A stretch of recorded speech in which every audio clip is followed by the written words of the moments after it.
Siamo quasi giunti al termine di questo viaggio nelle danze popolari del mondo. Ci spostiamo, stiamo sempre ad ovest rispetto alla Sardegna, ma un po' più vicino rispetto alla Costa Rica.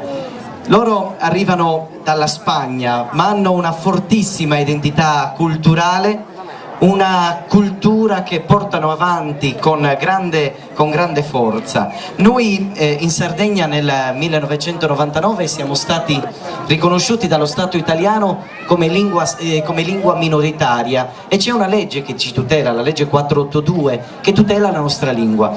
Lo Stato italiano ci ha chiesto nel 1999 di consegnare appunto al Ministero della Cultura il dizionario della lingua sarda.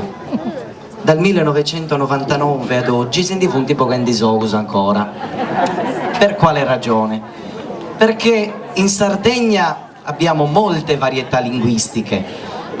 In maniera così generica possiamo dire che nel nord si parla la varietà logudorese, nel sud la varietà campidanese.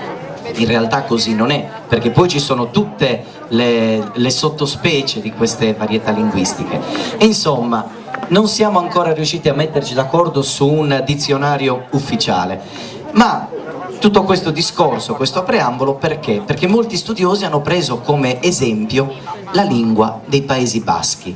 Nei Paesi Baschi hanno stabilito un codice linguistico preciso, un dizionario nel quale appunto i baschi si riconoscono e lo utilizzano normalmente per la loro lingua. Noi sardi ancora non ci siamo riusciti, però quando in un posto si dice aici per dire così e in un altro si dice goi, o nel campidanese si dice is feminas e is hominisi e in logudorese si dice sas feminas sos homines, cambiando gli articoli. Insomma è tutto un po' più complicato, però noi non abbiamo fretta, prima o poi ci arriveremo, giusto?